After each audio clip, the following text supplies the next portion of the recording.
আলহামদুলিল্লাহ আলহামদুলিল্লাহ ওয়াহদা والصلاة والسلام على من لا نبي بعد أما بعد فأعوذ بالله من الشيطان الرجيم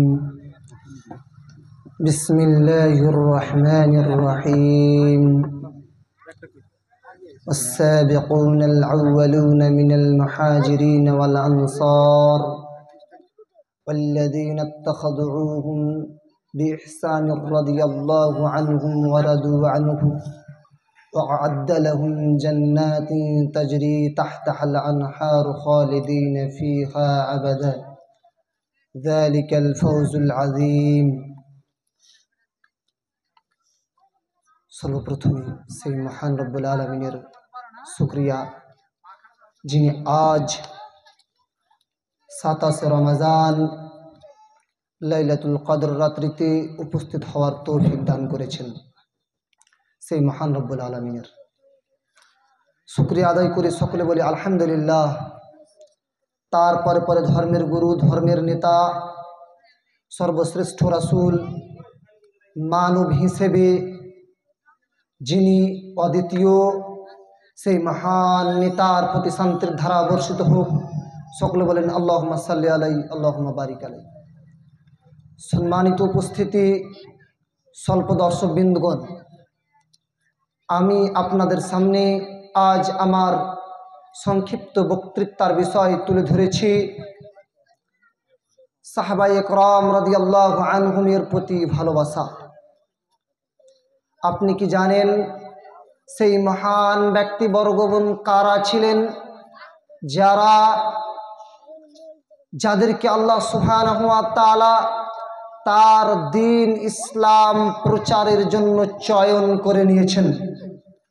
সেই ব্যক্তিগণ কারা ছিলেন, যাদের স্থান এই ইসলামের মধ্যে অনেক উঁচুতে, যাদের মান, যাদের সম্মান স্বয়ং আল্লাহ সুবহানাহু ওয়া তাআলা দিয়েছেন, যাদের ইজ্জত রাসূলুল্লাহ সাল্লাল্লাহু আলাইহি সাল্লাম দিয়েছেন, তারা হচ্ছে ওই ব্যক্তি যাদের ব্যাপারে আল্লাহ ভালো সুফল ঘোষণা করেছেন, যাদের প্রতি আল্লাহ সন্তুষ্ট হয়েছেন, তারাও আল্লাহর প্রতি সন্তুষ্ট হয়েছেন। তারা হচ্ছেন ওই সব ব্যক্তি, সাহাবীগণ হচ্ছেন এমন ব্যক্তি যাদেরকে আল্লাহ সুবহানাহু ওয়া তাআলা তার দ্বীন প্রচারের জন্য চয়ন করে নিয়েছেন। সম্মানিত উপস্থিতি, শুধু তাই নয়, তারা হচ্ছেন উম্মতের সর্বশ্রেষ্ঠ ব্যক্তিবর্গ। শুধু তাই নয়, নবীগণের পরে পরে যাদের স্থান তারা আর কেউ নয়, তারা হচ্ছেন সাহাবায়ে কেরাম রাদিয়াল্লাহু আনহুম। তাদেরকে ভালোবাসা, তাদেরকে মহব্বত করা আমাদের ঈমানি কর্তব্য। সম্মানিত উপস্থিতি, একজন মুসলমানের উপর ওয়াজিব যে সাহাবায়ে কেরামদের প্রতি মহব্বত করা, ভালোবাসা। যে ব্যক্তি সেই মহান ব্যক্তিবর্গকে গালি দেয়, তারা কুফরি করলো, তারা বাড়াবাড়ি করলো। অতএব আমাদেরকে তাদের ভালোবাসা সম্পর্কে সংক্ষিপ্ত আলোচনা করব ইনশাআল্লাহ। তো প্রথমে আমরা দেখে নিই যে সেই সব ব্যক্তি যাদের ইসলামের জন্য যারা নিজের জানকে দিয়েছেন, ইসলামের জন্য নিজের জীবনকে কুরবান করে দিয়েছেন, নিজের সময়টুকে কুরবান করে দিয়েছেন, নিজের মাল সম্পদকে কুরবান করে দিয়েছেন, নিজের পরিবার বর্গকে কুরবান করে দিয়েছেন, সেই মহান ব্যক্তিদেরকে আমরা এখনো ভালোবাসতে শিখিনি, তাদেরকে ইজ্জত দিতে শিখিনি, তাদেরকে আমরা সম্মান দিতে শিখিনি, যাদের ব্যাপারে আল্লাহ সুবহানাহু ওয়া তাআলা তিনি বলছেন ওয়াস-সাবিকুনাল আউওয়ালুনা মিনাল মুহাজিরিন ওয়াল আনসার। ওই সব প্রথম অগ্রগণী ব্যক্তি যারা হিজরত করেছে এবং যারা তাদেরকে আশ্রয় দিয়েছে, মুহাজির এবং আনসার দুই ব্যক্তি প্রতি আল্লাহ সুবহানাহু ওয়া তাআলা কি করেছেন, তাদের প্রতি সন্তুষ্ট হয়ে গেছেন। আর কি করেছেন, যারা তাদের অনুসরণ করেছে তাদের প্রতিও তিনি সন্তুষ্ট হয়ে গেছেন, তারাও আল্লাহর প্রতি সন্তুষ্ট হয়ে গেছেন। এত সুফল, এত মহান কথা সেই মহান ব্যক্তিদের জন্য। সম্মানিত উপস্থিতি, আপনি একটু ভাবুন আনসার কারা আর মুহাজির কারা। আনসার হচ্ছে ওই সব ব্যক্তি যারা মুহাজিরদেরকে আশ্রয় দিয়েছেন। এবার আমরা জানবো মুহাজির কারা। মুহাজির হচ্ছেন ওই সব ব্যক্তি যারা মক্কা থেকে মদিনা হিজরত করেছেন। মদিনা থেকে নিজের জান মাল, মক্কায় তাদের জান মাল সমস্ত কিছু, পরিবার আত্মীয় স্বজন সব কিছু ছেড়ে চলে এসেছেন মদিনায় শুধু জানটাকে রক্ষার্থে। সম্মানিত উপস্থিতি, সেই সব ব্যক্তিদেরকে বলা হয় মুহাজির। দেখবেন তারা কি কি করেছে, তাদের ইসলামী অবদান কি রয়েছে একটু দেখাই। সেই ব্যক্তিরা কারা, সেই ব্যক্তিরা কারা একটু দেখাই। তারা হচ্ছে ওই ব্যক্তি যারা 300 জন লোকে, 300 প্লাস 314 থেকে 13 জন লোকে একেবারে 1000 জন লোকের বিরুদ্ধে যুদ্ধ করে জয়লাভ করেছে। 1000 জন ব্যক্তি 3000দের বিরুদ্ধে যুদ্ধ করেছে। 3000 ব্যক্তি 10,000-এর বিরুদ্ধে যুদ্ধ করেছে, জয়লাভ করেছে। এইভাবে তাদের দৃষ্টান্ত আমরা দেখতে পাই। অতীব স্বল্প সংখ্যায় তারা বিজয় লাভ করেছে। তাদের শুধু ঈমানি চেতনায়, তাদের ঈমানি তাড়নায় তারা জয়লাভ করেছে। আপনি তাদেরকে ভালোবাসাটুকু দিতে পারবেন না, তাদের নিয়মটুকু অনুসরণ করতে পারবেন না? অবশ্যই পারবেন, আপনি চেষ্টা করলেই পারবেন। তাদের দিকে ফিরে আসুন, আপনি দেখবেন বদরের যুদ্ধের সাহাবীদের সম্মান কি। বদরের যুদ্ধে যেই সব সাহাবীগণ উপস্থিত হয়েছেন আল্লাহ সুবহানাহু ওয়া তাআলা একটু লক্ষ্য করুন, বদরের যুদ্ধের সাহাবীদেরকে আল্লাহ সুবহানাহু ওয়া তাআলা এত সম্মান দিয়েছে, এত ইজ্জত দিয়েছে, এত ইজ্জত দিয়েছে যে সেই সব সাহাবীদের আগের পরের সমস্ত ভুলকে ক্ষমা করে দেওয়া হয়েছে। তাই তো হাতিম বিন আবি বালতা যখন একটি ভুল করেছিল ফাতে মক্কার সময়, তারপরও তাকে কিছু বলা হয়নি, কেননা তিনি ছিলেন বাদরি সাহাবী। আর এই বাদরি সাহাবীদের মান শান এত বেশি, ইসলামী তাদের দৃষ্টান্ত আর মিলে না।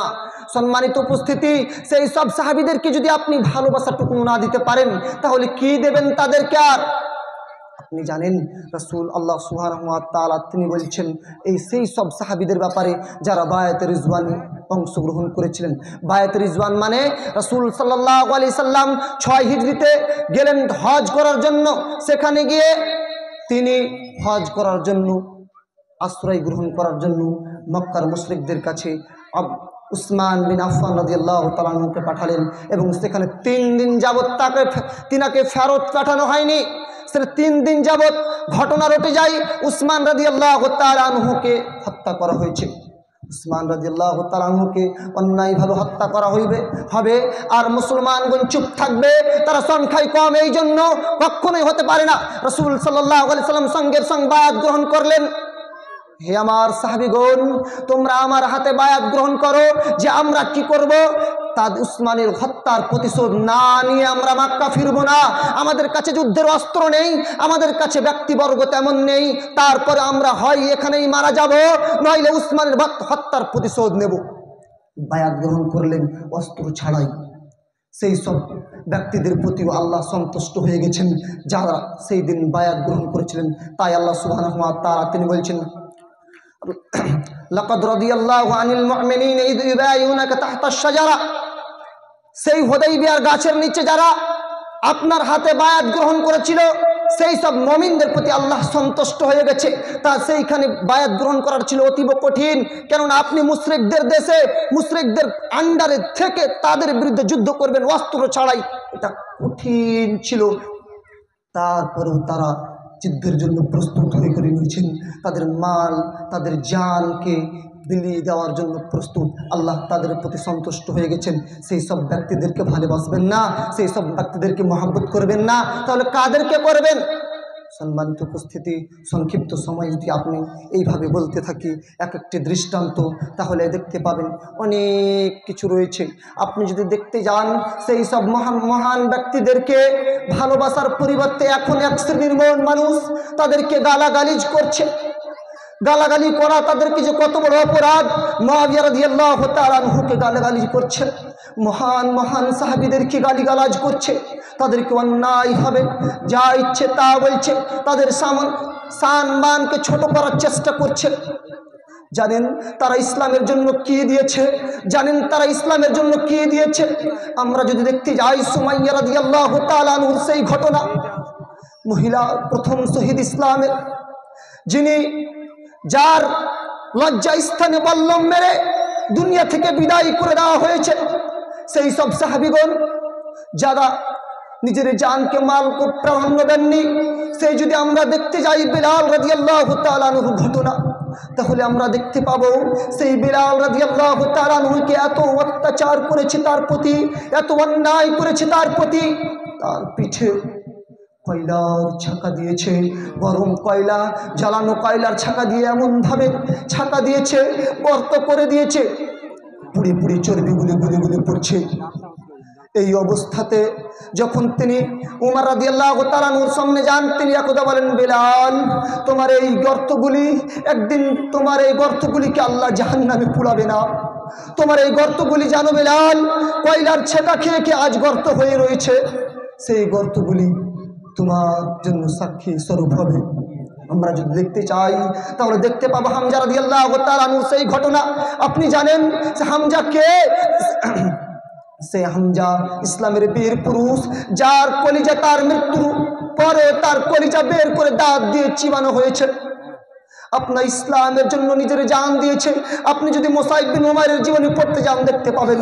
আপনি জানেন কি সেই ব্যক্তিকে? সে একজন যুবক, পুষ্ট যুবক, নিজের ইসলামের জন্য নিজের জীবনের সবটুকু দিয়ে দিয়েছেন। আপনি যদি দেখতে যান সেই সাহাবীদেরকে এত কষ্ট দেওয়া হয়েছে, এত অত্যাচার করা হয়েছে, এত অন্যায় করা হয়েছে তাদের প্রতি, আপনি কল্পনা করতে পারবেন না। তাদেরকে জীবিত গরম তেলে ছেড়ে দেওয়া হয়েছে, কোথাও তাদেরকে এত আক্রমণ করা হয়েছে, হুনাইনের মাঠে, তাইফের মাঠে, অনেক জায়গায় তাদের প্রতি আক্রমণ করা হয়েছে। তাদের সেই আক্রমণের বিনিময় আপনি দিতে পারবেন না, তাদের সেই আক্রমণের বিনিময় আপনি দিতে পারবেন না। কেন? তারা এত কষ্ট করেছে আপনার আমার কাছে ইসলাম পৌঁছে দেওয়ার জন্য, তারা এই কষ্ট করেছে। শুধু যদি আপনি এই ভালোবাসাটুকু আপনি দিতে না পারেন তাহলে কি দেবেন? তাদেরকে যদি গালি দেন তাহলে আপনার জীবনের সবটুকুই বৃথা। যাদের কারণে আপনি ইসলাম পেয়েছেন তাদেরকে গালি দিচ্ছেন, তাদেরকে হেয় করার চেষ্টা করছেন, তারা কিছু বললে আপনি মানতে চাইছেন না। রাসূল সাল্লাল্লাহু আলাইহি ওয়াসাল্লাম তিনি বলছেন, লা তাসুব্বু আহাদাম মিন আসহাবি, তোমরা আমার সাহাবীদেরকে গালিয়ে দিও না। ফাইন্না আহাদাকুম লাউ আনফাকা মিসলা উহুদিন যাহাবা, তোমরা যদি উহুদ সহ পরিমাণ, পাহাড় সম পরিমাণ যদি তোমরা স্বর্ণ দান করো, তাহলে তোমরা সেই মহান সাহাবীদের এক মুদ কিংবা তার অর্ধেক মুদ খাদ্য দেওয়ার সমপরিমাণ হতে পারবেন না। সেই সব ব্যক্তিদেরকে আমরা ভালোবাসবো।